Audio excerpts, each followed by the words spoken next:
my good students. You are welcome to Eko Learners Support for WAEC and NECO candidates. This is the teacher, Mr. Rufai, taking you government. I'm happy to be with you once again.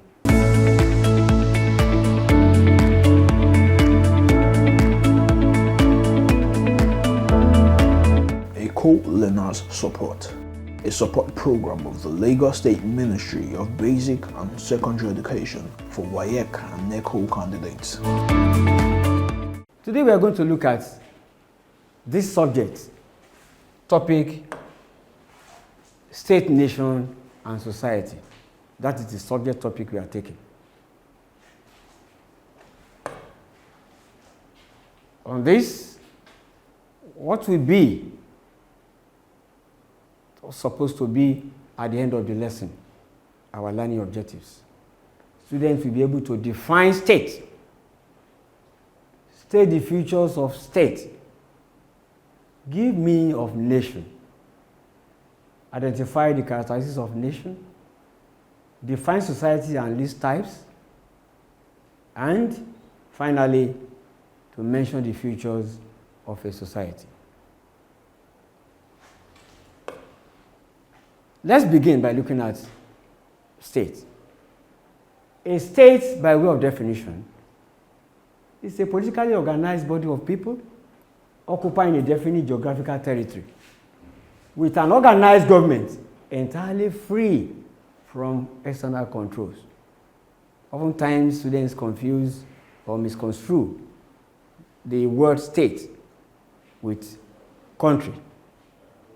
In Nigeria, we have 36 states. These are just units of the whole federation. That is, 36 states inside the country. So the word state connotes country as far as this topic is concerned. For example, Nigeria is a state.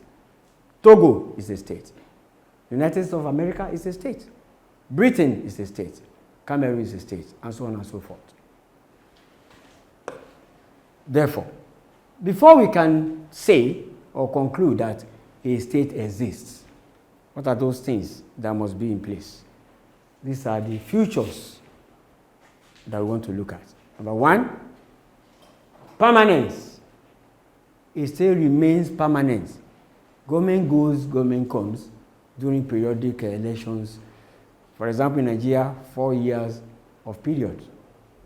For example, in Britain, we have 5 years, and so on and so forth. In some areas of other countries, 6 years, as the case may be. Whether government changes or not, state remains forever. Population.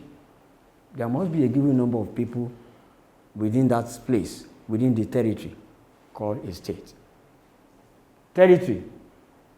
There's no limit to size in terms of dimension, but there must be clear-cut boundaries. For example,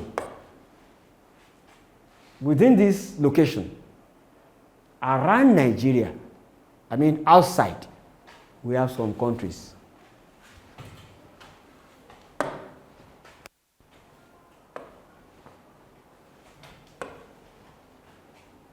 For example, here is located a particular country outside Nigeria, Niger Republic. This side, after the northern part of Nigeria, northern east, we have another country, Chad. Beneath, under here, immediately after this particular area of Adamawa, Borno side, you can mention another country. You must have heard about this before, called Cameroon. Then, here, we have Benin Republic, after Badagry side.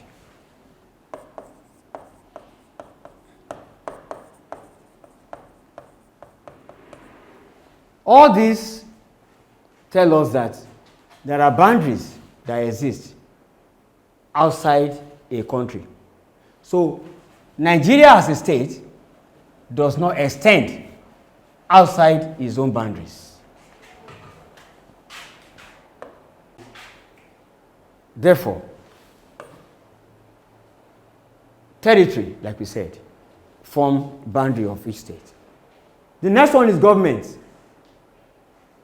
It is an understatement to say we must have a government in a country or a state, because this is the body of people that organize how a state is run. Government controls the affairs of the state, even though state depends on government to carry out the activities. Then sovereignty. What is sovereignty?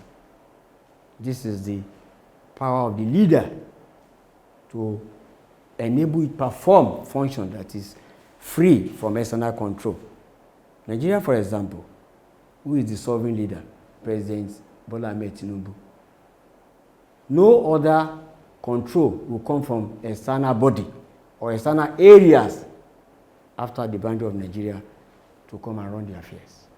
This is what is meant by sovereignty. So sovereignty is a very important feature of a state. We now move on to nation, to be able to bring out the differences between state, nation, and society. A nation is made up of people of same or common ties, and they have consciousness of unity. What do we mean by common ties? Something that ties them together, a bond. That's when you see this one, you say, yes, the two of them are from the same place. What are the characteristics? A, common race. For example, genetic traits, hereditary stock, color or group of people. When you mention, oh, these people, they are blacks. This is where they exist. These ones are white. This is where they exist. That is a nation for you. But they have something common in between them. Common descent or origin. This means they are related by blood or ancestry or family lineage. Look at the example of Yoruba people, the Igbo, the Hausas. Like you have under single, same common language. They are the same descent. They are from the same descent, same origin, and they speak same language. Anywhere you go all over the world, Yoruba language is what Yoruba speak there. Go to Cuba, go to Brazil, or any part of West African countries like Benin Republic. Many Yorubas are there. It is that Yoruba language they speak. Likewise, if you mention Igbo, anywhere you go to Britain, go to Australia, when Igbo man speaks, you know this is an Igbo man. Same for Hausa, man or woman. That language binds them together. They are from the same origin, the same race. And historically, let's go back to C. Historically, they have one experience. The example of Yoruba I gave you, they all know. People will always say, according to the history, Oduduwa is the father of the Yoruba, who came from Middle East. The father was Lamurudu, and so on, before he settled at Ile-Ife, now Ile-Ife, in Osun State. This will tell you what it means. Hausa people, Bayajida, according to history, came from the eastern part of the world, settled at Daura, Zauzau, now Zaria. From there, they existed and expanded to other parts of Nigeria. So, in both language, in descent, in origin, you will know anybody you see that is from the same place. It is a nation. And very importantly, they do not have any defined territory. There's no particular defined territory. The territory is undefined. You can find them, you can meet them all over, anywhere in the world. Like I gave you an example, Yorubas are in Cuba, they are in Brazil. And because of that, it is not that they are in one particular place with a boundary. That is what this is trying to tell us. Finally, don't forget our learning objectives, that the three are interrelated. We're going to bring out the differences in them. What is a society? This includes every kind of relationship entered into by people. whether organized or unorganized, whether direct or indirect, conscious or unconscious, and even cooperative or antagonistic. What does this tell us? Whether a place you can call society are made of people who come together. Unconsciously, they find themselves doing things together. Remember your classroom. When you are registered in the school, there are some of your core students now, your classmates. You never knew them from Adam. And now you are eating together. In church, in mosque, and other places. Club associations. Unconsciously, you don't know when you begin to do things together.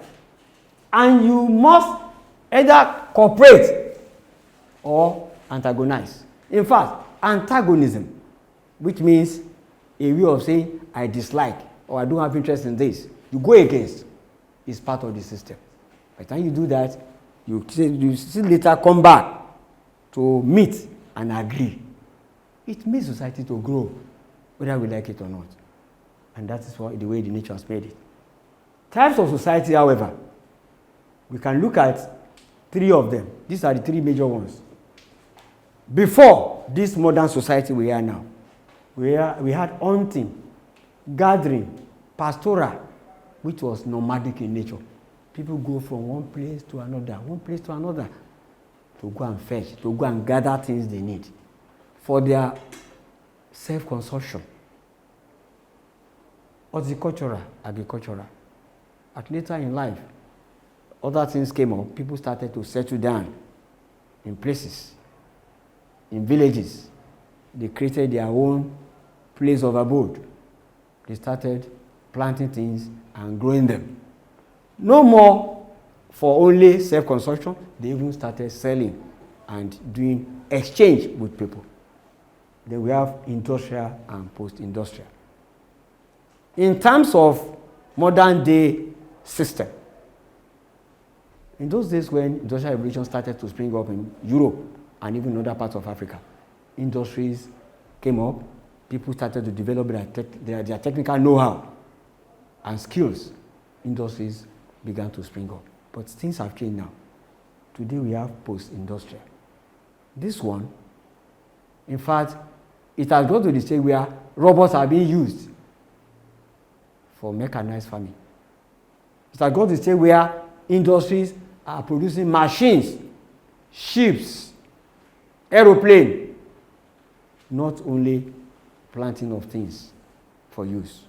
So our society is now has developed all over the world more than they were. You can see from this image of picture, people interact and they come together all over the world. Maybe white people, maybe black people, it does not matter. Once you find yourself in a place, it's a society. Foreigners come to Nigeria, Nigeria go abroad to go and do one thing or another. It is a society. What are the features of a society? A society may include groups, units, organizations of people. Like I mentioned earlier, example of family, clubs, associations. It has no boundary or assignable limits. Like we mentioned under nation. Remember I said we are going to bring out differences among the 3.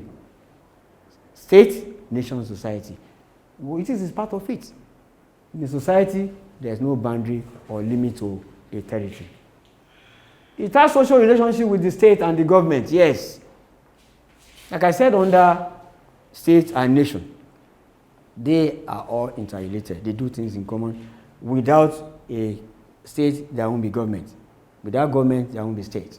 And in fact, it is the government that controls the affairs of the state, which means a state cannot just exist without people who will be put in the aim of affairs to run things. There is likeness and differences. Like I said before, what you like, I may not like. But because it's a society, our differences are always there. We try to mend ways and make sure we correct things. Cooperation and conflict. Look at another word and opposite. There will be cooperation. There will always be conflict. But to make peace, we need to come together, cooperate, and unite in the society. Values and beliefs are shared among members, yes. Our areas of interest, religion, ethnicity, and color does not matter in the society. These are shared. Our tradition, our culture. You, your own, my own, are areas where we have different values and beliefs. But it's important that this future is taken into cognizance so that we will know what it means to have a society. And that is why, where we find ourselves, we make peace among each other. Acing your WAEC and NECO examinations has been made easy by the Lagos State Ministry of Basic and Secondary Education with the Eko Learners Support for WAEC and NECO Candidates television program. Join seasoned teachers as they take you through these core subjects, targeting the exact syllabus of WAEC and NECO. Watch Eko Learners Support for WAEC and NECO candidates through these social media platforms to access more educational content and give their feedback. Eko Learners Support for WAEC and NECO candidates. Pass your examinations with flying colors.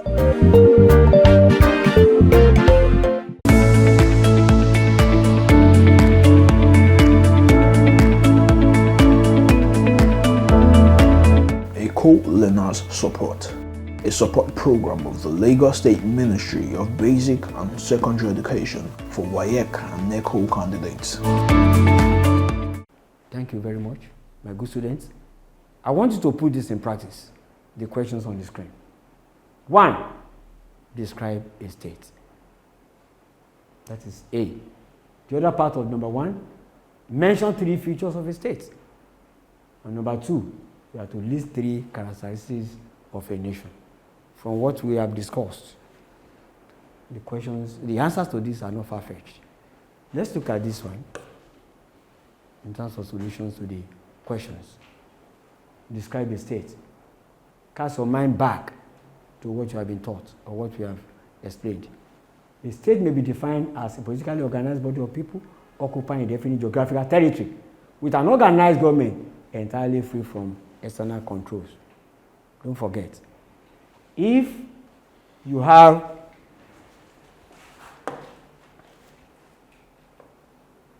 to give the examiner a good account of yourself, the person marking your screen will be able to know that you know what you are talking about. If there are some key words that must be in your definition, if they are not there, you'll be marked down. For example, body of people. It's important to state that. Territory is another word that's important for you to put in the definition. Government. And this will lead you to be able to state the features. So let's quickly run down the answer to the other one, which says, mention 3 features of a state. Population, given number of people. Territory, no limit to size, but must have clear-cut boundaries. Sovereignty, power of the leader to enable him to perform and run the affairs of the state without allowing external control or external forces. List 3 characteristics of a nation. A, historical experience, like I've said. I give example of Oduduwa as father of the Yoruba. They have that history. Single, same, or common language. Hausa language, anywhere you go in the world, you find Hausa speaking the language. Igbo, speak Igbo language. Particular undefined territory is another one. Another ones I'm giving you. So, please note this.